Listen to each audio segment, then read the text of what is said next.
Olá a todos vocês que estão acompanhando a programação da TV Câmara, aqui pelo canal 4 da NET e também pelo portal www.riopreto.sp.leg.br. Obrigado pela audiência. Este é o Câmara Cidadania, que hoje tem o prazer de receber em nossos estúdios o Dr. Henri Attic, advogado, professor, escritor, doutor em Direito Constitucional e membro da Comissão de Ensino Jurídico da OAB 2013 e 2015, dentre outros títulos. Obrigado, doutor Henri, pela sua participação. Eu que agradeço o convite. Doutor, em primeiro lugar, nós gostaríamos que o senhor nos falasse sobre o perfil constitucional dos municípios no federalismo brasileiro. E aí vai a nossa primeira pergunta. Como são criados os municípios e como eles se auto-organizam? Bem, no perfil constitucional atual, os municípios receberam da Constituição de 88 autonomia. Existia um debate muito grande no regime constitucional passado, da Constituição de 67, com a emenda número 1 de 69, se os municípios eram ou não ente da federação, ente componente da federação com autonomia. Algumas constituições estaduais atribuíam autonomia aos municípios e outras constituições não atribuíam. Isso ficava a cargo do Estado-membro decidir. A Constituição de 88 resolveu isso, dizendo que os municípios, então, são entes da federação. Logo, no artigo 1º da Constituição, nós temos a união indissolúvel de estados, Distrito Federal e municípios, e dotados de autonomia pelo artigo 18. Ou seja, eles têm basicamente 4 capacidades: de se auto-organizar, de se auto-administrar, fazer suas próprias leis e também se auto-organizar. A auto-organização, como você me perguntou, é feita com base na Lei Orgânica Municipal. A Lei Orgânica é papel do Poder Legislativo Municipal, portanto a Câmara Municipal, e tem todo um processo legislativo complexo para sua elaboração. Ela tem que ser votada em 2 turnos. Entre esses 2 turnos, tem que ter um intervalo mínimo de 10 dias para reflexões. O quórum é um quórum elevado, de 2/3, e ela ainda encontra limitações nos princípios da Constituição Federal, nos princípios da Constituição do respectivo Estado, cada município no seu Estado, e os preceitos do artigo 29 da Constituição Federal, que trazem uma série de regras para os municípios. Além disso, os municípios eles podem hoje ser criados. Nós podemos, portanto, ter a fusão, incorporação, desmembramento do território para a criação de novos municípios, mas nós temos regras rígidas para isso. Primeiro, nós temos que fazer isso por lei estadual. Portanto, quem cria o município, o ato, de criação é uma lei estadual, é o Estado-membro. Agora, essa lei estadual encontra limites de uma lei federal. Essa lei federal, então, é que traça os períodos em que isso é possível de ser feito. Mas, antes dessas leis, nós temos que ter o chamado estudo de viabilidade municipal. Então, a gente tem que ver se os municípios de fato são viáveis ou não, economicamente falando mesmo. E, além disso, nós temos que ter um plebiscito da população dos municípios envolvidos. Então, nós vamos ter que chamar a população para dizer, olha, vocês querem ou não querem a criação desse município? E essa consulta tem que ser prévia, porque plebiscito é uma consulta prévia. Doutor, isso acontece também com os distritos de algum município que queiram se tornar município? Sim, se o distrito quiser se tornar município, a ideia, o raciocínio é exatamente esse. Agora, para a criação de distritos, aí nós estamos dentro dessa autonomia municipal que a gente falou. Tá ok, então. Doutor, em que consiste, basicamente, a função legislativa? E as câmaras municipais, elas têm personalidade jurídica? Muito bem. A Câmara Municipal, ela tem uma dupla função que são de extrema importância dentro do princípio da separação de poderes e dentro do princípio republicano. As câmaras municipais, ela tem o dever principal de legislar, portanto, a produção dos atos normativos que vão regulamentar a vida em sociedade. E aqui existe sempre uma confusão muito grande que eu gosto muito de tratar, porque se costuma dizer que a lei federal vale mais que a lei estadual, que vale mais que a lei municipal, o que não é verdade. A Constituição de 88, como as outras constituições, elas trazem uma repartição de competências. Aquilo que é competência da União vai ser feito pela União, o que for do Estado pelo Estado, o que for do município. Se a União infringir competência do município, a lei que vai prevalecer é a municipal, mesmo em detrimento à lei federal. Então essa é a primeira função, regulamentar através das leis, e lei em sentido amplo, nós temos várias espécies normativas, a vida em sociedade. E uma outra função é a função fiscalizatória. É dever da Câmara Municipal fiscalizar o Poder Executivo na sua atuação, nas suas contas e etc. E agora nós vamos falar de controle interno e externo de um município. Como se dá isso, doutor? Muito bem. O controle interno é feito pelo próprio Executivo. O Poder Executivo é que tem a função de administrar. Portanto, ele que tem o erário, ele que tem o dinheiro público na mão. É mais ou menos uma gerência própria, não é? O Poder Executivo ele tem sistemas de controle interno, então ele mesmo vai gerenciar e verificar se as contas estão sendo administradas da maneira adequada, mas como o dinheiro é público, o Constituinte não se satisfez com esse controle feito só pelo próprio Executivo, entregando para as câmaras municipais ou para os legislativos, na verdade, porque em âmbito federal e em âmbito estadual também é assim, esse dever de fiscalizar. Então, o prefeito, ou o governador de estado, ou o presidente da República prestam contas anualmente ao legislativo. Esse legislativo envia para parecer de um órgão técnico, que são os tribunais de contas. O Tribunal de Contas elabora um parecer e devolve para o legislativo. Quem decide se as contas estão aprovadas ou rejeitadas é o legislativo. Diga-se de passagem, Tribunal de Contas do Estado. É verdade. No caso das contas federais, é o Tribunal de Contas da União. No caso das contas estaduais, Tribunal de Contas do Estado. No caso do município, a gente tem uma situação sui generis. Antes de 1988, da atual Constituição, nós podíamos criar tribunais e conselhos de contas municipais. Hoje não podemos mais. Só que a Constituição veda a criação de novos conselhos e tribunais de contas municipais, mas não extingue os anteriores. Então, os municípios em que existe Tribunal de Contas Municipal, é ele que faz esse parecer. Os que não existe, aí se envia para o Tribunal de Contas do Estado. Correto. Nós vamos falar agora, doutor, sobre o controle de constitucionalidade no âmbito municipal. Como se dá isso? Bom, nós tivemos, logo com a promulgação da atual Constituição, uma dúvida grande sobre o controle de constitucionalidade, que se deveu na seguinte situação. Com relação ao instrumento mais clássico de controle da constitucionalidade, que é a chamada ação direta de inconstitucionalidade, a ADIM, nós temos na Constituição, no artigo 102.1a, que ela se presta a analisar a constitucionalidade de leis ou atos normativos federais ou estaduais em face da Constituição Federal. Não se fala sobre o ato legislativo municipal. E aí se gerou uma dúvida, num primeiro momento, se isso era uma omissão legislativa ou não, se isso foi intencional. O Supremo Tribunal Federal entendeu que isso foi intencional. Ele disse que foi um silêncio eloquente do Constituinte. E, portanto, não cabe a ADIM, em face da Constituição Federal, no Supremo Tribunal Federal de ato municipal. Mas nós temos outras formas. Nós temos o controle difuso da constitucionalidade, que cada cidadão, se sentir que uma lei municipal infringe a Constituição Federal e lesa direito seu, pode acionar o Poder Judiciário, e aí vai ser o foro regular do processo mesmo, o juiz aqui de primeira instância vai resolver essa questão. Nós temos o controle via ação direta, mas do âmbito estadual. Então, nós temos a ação direta de inconstitucionalidade estadual, que ainda vai ser impetrada não no STF, mas nos tribunais de justiça estaduais. E nós temos uma novidade da Constituição de 88, que é ainda a chamada arguição de descumprimento de preceito fundamental, apelidada de ADPF, porque o nome é muito comprido, né? A ADPF, ela pode ser impetrada em face de qualquer ato legislativo ou não, inclusive de atos concretos. A única restrição que acaba por restringir bastante o âmbito de incidência da ADPF é que ela tem que ser o último remédio. A lei da ADPF diz que ela é subsidiária. Só vai caber a ADPF, então, quando não houver outro meio eficaz de sanar a lesividade. Tá certo, então. Bem explicado, doutor. Obrigado. Nós gostaríamos agora que o senhor explicasse para a gente, inclusive o telespectador tem muita dúvida nessa palavra, impeachment.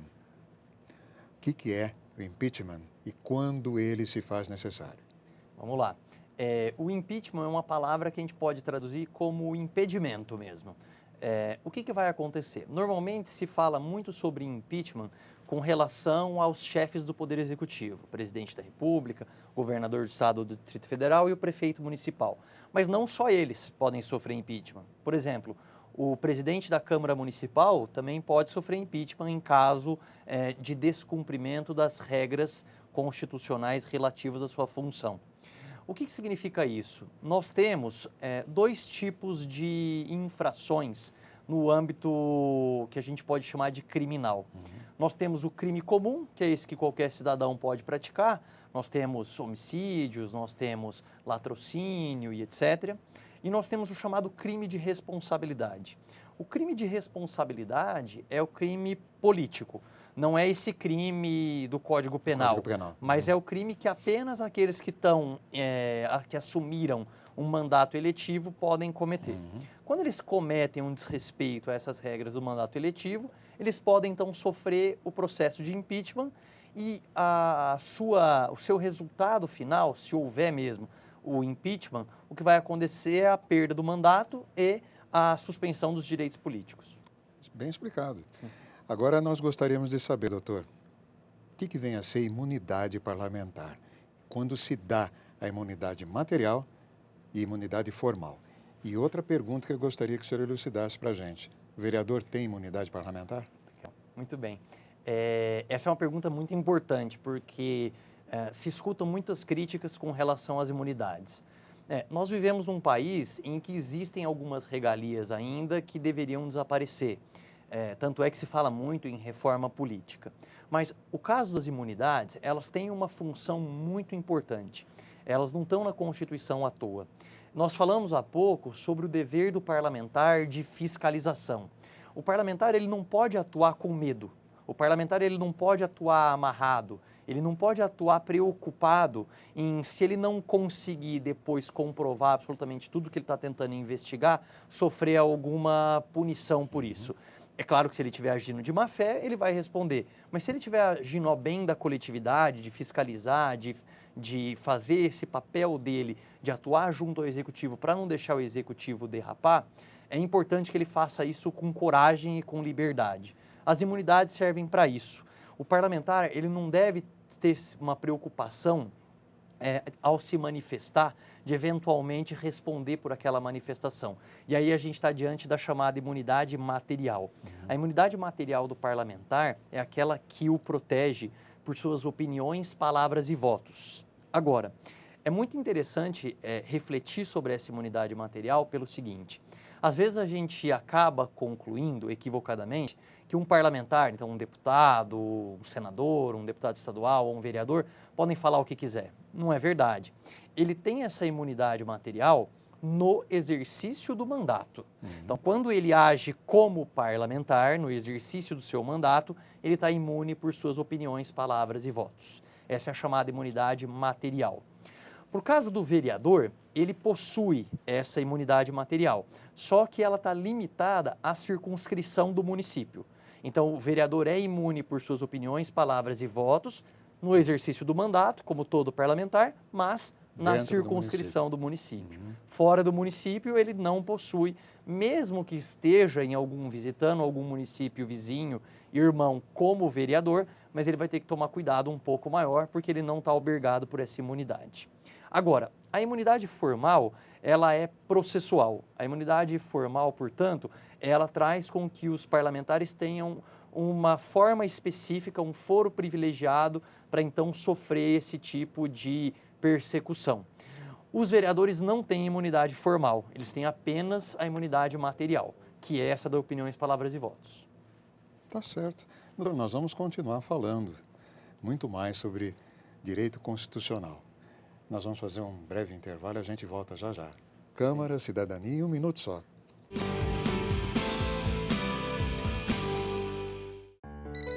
Uma ligação pode ser uma notícia ruim ou uma boa.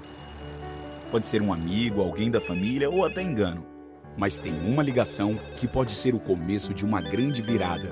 Serviço 132. Sigiloso e à disposição de todos os cidadãos, 24 horas por dia, 7 dias por semana. Para dúvidas, informações, orientação e apoio no tratamento daqueles que usam drogas, ligue pra gente. A gente liga pra você. Ministério da Justiça, Governo Federal. Estamos de volta com o Câmara Cidadania, aqui pela TV Câmara, canal 4 da NET.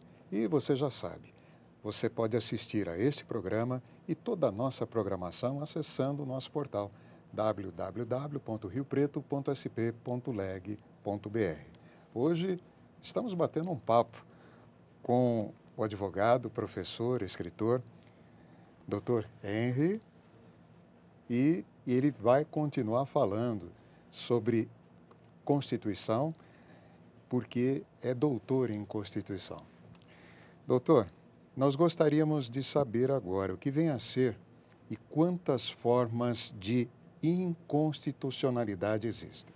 Essa é uma pergunta bem que, para os operadores do direito, ela ser uma pergunta razoavelmente básica, ela gera na população uma confusão muito grande.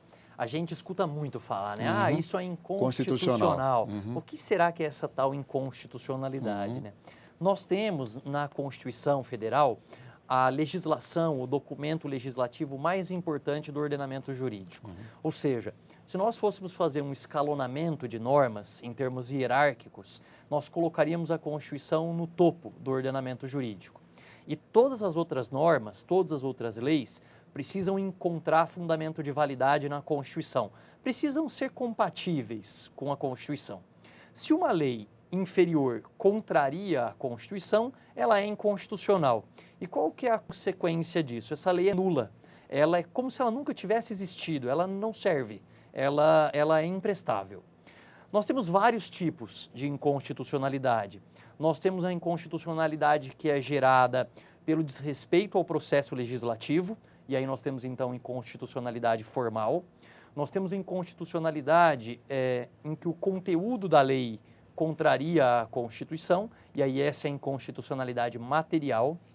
Nós temos inconstitucionalidade que a gente chama de originária. Desde quando a lei surgiu, ela já contrariava a Constituição, por isso originária. Ou então superveniente. Superveniente é que vem depois. A lei surgiu boa, vamos dizer assim, compatível com a Constituição, mas em razão ou de mudança da Constituição ou de mudança da interpretação legislativa, ela passa a ser inconstitucional. Então, superveniente. Nós temos ainda inconstitucionalidade por ação, que não se confunde com ação de processo, mas ação de atitude. Então, houve uma atitude que feriu a Constituição, portanto, inconstitucionalidade por ação. Mas nós podemos lesar a Constituição também de forma omissiva. A Constituição dá um comando e esse comando não é cumprido. Então, existe uma omissão ao cumprir o comando constitucional. Então, uma inconstitucionalidade por omissão. E nós temos vários outros tipos ainda, mas ficamos com esses exemplos. Tá certo. Doutor, o trabalho, a saúde, a educação, o lazer são tidos como direitos sociais do cidadão brasileiro. Porém, nem sempre se dá devida tutela estatal. Vamos salvaguardar esses direitos, doutor? Esse é um ponto bastante controvertido até hoje, bastante atual, uma pergunta muito interessante com relação ao direito constitucional e os direitos sociais. Por quê? A concretização desses direitos, como você bem citou, educação, saúde, moradia, lazer e tem muitos outros, mais, né? Com certeza, alimentação e etc., são deveres, não é, instituídos pela Constituição que dependem de políticas públicas. E as políticas públicas, obviamente, dependem de orçamento, dependem de dinheiro. Ninguém aqui vai fingir que o orçamento é ilimitado. É claro que o orçamento da União, do Estado e dos municípios tem um limite, ele é finito. E para conseguir cumprir esse dever constitucional de tutelar esses direitos, nós temos então que ter uma ginástica bastante grande do administrador público para conseguir distribuir as receitas orçamentárias para a efetivação dessas políticas públicas. Agora, o que vem se polemizando muito é a interferência do Poder Judiciário nessa formação dessas políticas públicas. Como você bem colocou, muitas vezes o Estado é um pouco devagar em efetivar essa tutela constitucional dos direitos sociais. E aí o Poder Judiciário vem interferindo, concretizando políticas públicas que num primeiro momento é função do Executivo, é função administrativa, via decisão judicial. Existe um debate muito grande se o Judiciário pode interferir em políticas públicas, porque nós temos o princípio da separação de poderes. Existe aí uma discussão, portanto, se o Judiciário não estaria lesando a separação de poderes ao interferir em políticas públicas e mandar efetivar direitos sociais, que são decisão do Poder Executivo. Esse é um debate bastante atual, bastante polêmico, mas me parece que o Judiciário vem fazendo um bom papel em efetivar os direitos sociais. Quando o Executivo não se mexe da maneira que deveria, o Judiciário vai lá e cumpre o seu papel de proteger o cidadão. Agora nós vamos falar de um dos direitos do cidadão, que é o de se ter igualdade perante a lei. Por que nem sempre é respeitado isso, doutor? Essa é uma outra questão bastante importante, seja em termos jurídicos ou seja em termos culturais, né? Isso. O direito, ele vem da sociedade, né? O direito não é uma criação que nasce por si só. E nós temos que admitir que ainda existe na sociedade um preconceito bastante arraigado. Nós temos, desde a época da Antiguidade Clássica, com Aristóteles, a formulação do que seria o princípio da igualdade, não é? Tratar igualmente os iguais e desigualmente os desiguais na medida das suas desigualdades. O problema é que muitas vezes o cidadão que reclama da desigualdade, às vezes também atua de maneira preconceituosa. Então nós temos duas situações aqui. Eu vejo um dever do direito e do Poder Judiciário de atuar fortemente na punição por tratamentos desumanos. Haja vista até um comentário de um profissional, que obviamente é professor também, e dizendo-se completamente pasmo com os alunos que estavam no primeiro ano e sem saber o que eram os próprios direitos e os próprios deveres, né, do cidadão. Então falta verdade. muito ainda para se aprender. Sem dúvida. Doutor, nós brasileiros, de um modo geral, estamos exercendo nossa cidadania corretamente? Sim ou não? Essa não é uma pergunta fácil, né? Para dizer sim ou não. Mas se eu tiver que optar, eu diria que a gente está aprendendo a exercer. E se a gente ainda está aprendendo, então corretamente não. Me parece que o brasileiro, ele começou a sair da zona de conforto. Eu vejo hoje o povo brasileiro, e vejo isso com uma felicidade muito grande, o povo brasileiro se tornando um povo mais interessado, mais capacitado, mais atuante, mais preocupado com a gestão da coisa pública. Mas, ao mesmo tempo, eu vejo muita gente ainda que reclama demais e, ao mesmo tempo, não faz nada para ver a nossa realidade ser mudada. Pode ser clichê, pode ser chavão, mas a verdade é que, enquanto cada um não fizer a sua parte, nós não vamos ter um país, um estado, um município, uma sociedade melhor. Nós temos que assumir a nossa parcela de responsabilidade, fazer a nossa parte e aí sim cobrar dos nossos administradores, dos nossos legisladores, que façam a deles também, que cumpram o mandato, né, que nós demos a eles da maneira adequada. Mas eu acho que tem que começar na nossa casa com o cumprimento e o exercício dos deveres de cidadania da maneira adequada. O brasileiro ainda tem aquela ideia da esperteza, infelizmente. Eu acho que isso vem mudando, vem evoluindo e vejo isso com bons olhos. Mas eu acho que a gente tem que cada vez mais evoluir, primeiro como cidadãos, para depois, então, paralelamente, ao mesmo tempo, mas sem esquecer do primordial que somos nós mesmos, cobrar das autoridades a atuação adequada. Doutor, e o que você acha dessas manifestações que ultimamente estão tomando conta do país? Olha, eu vou usar até uma palavra efusiva, eu acho extraordinário. Eu acho que esse é o caminho para a população demonstrar os seus anseios. Claro, de maneira adequada, respeitando as leis, respeitando as autoridades, respeitando as pessoas, respeitando o espaço público, sem depredações. Mas eu acho que essas manifestações mostram isso que a gente estava conversando, que a população está saindo dessa zona de conforto, de não se manifestar, de não atuar de maneira a cobrar daqueles que foram eleitos e que têm um mandato, portanto, a atuação correta, e passando a uma participação mais ativa. A população brasileira está começando a se interessar e atuar mais perto do seu governo, o que é uma coisa ótima. Acho que democracia é isso. E com a educação ajuda mais ainda. O ideal seria que nós tivéssemos paralelamente essa educação. Quanto mais educação, mais possibilidade da população participar de forma adequada e efetiva das coisas do governo. A gente que tem um pouco mais de idade, a gente se remete ao tempo de juventude em que os estudantes, principalmente de ensino superior, parece que tinham mais consciência política, até por conta dessa educação que nós comentamos.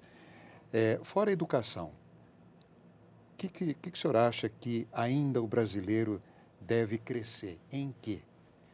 Bem, eu acho que nós somos um país, como usa um autor do Rio Grande do Sul, Lênio Luiz Streck, que eu gosto bastante, da área do direito constitucional, do direito público, de modernidade tardia. Nós precisamos evoluir muito em termos de modernidade. Mas não falo em modernidade tecnológica, mas falo em modernidade de conhecimento, de cultura, de aprendizado. Você disse, mas é impossível dissociar isso da educação. Nós precisamos desenvolver cada vez mais o respeito pelo outro, porque nós cobramos muito que o Estado e a comunidade nos respeitem, mas nós também temos que atuar de maneira a respeitar o nosso próximo. Eu acho que o brasileiro ele ainda está aprendendo como se posicionar da maneira adequada. A gente sabe que o Brasil é uma dimensão continental, praticamente cada estado quase que uma federação, não é? Esse crescimento populacional, principalmente na parte sul, sudeste, isso também atrapalha um pouco, doutor, para que o Brasil tome realmente um rumo certo? Bom, eu vejo um desenvolvimento muito grande, né, na parte sul e sudeste, isso é óbvio, já é documentado, não é? Nós temos a região sul e sudeste como mais desenvolvidas e o norte e o nordeste um pouco menos desenvolvidos, ou muito menos desenvolvidas, por conta de situações históricas e dessa dimensão continental que o nosso país tem. Não me parece que o aumento populacional seja um grande responsável por essas questões. O que eu acho é que talvez nós precisemos atuar de maneira um pouco mais séria na hora de concretizar a questão da educação. Me parece que nós tivemos um boom, não é, de universidades e de cursos de todos os tipos, em especial do curso de Direito, não é? E não se preocupou muito com a qualidade. Me parece que nós tivemos uma preocupação no Brasil quantitativa, porque nós estamos atrás em números de países vizinhos, irmãos aqui da América do Sul, e que não faz sentido que nós estejamos atrás numericamente em vários índices qualitativos. Ao mesmo tempo, nós quisemos igualar esses números qualitativamente sem se preocupar com as condições de qualidade.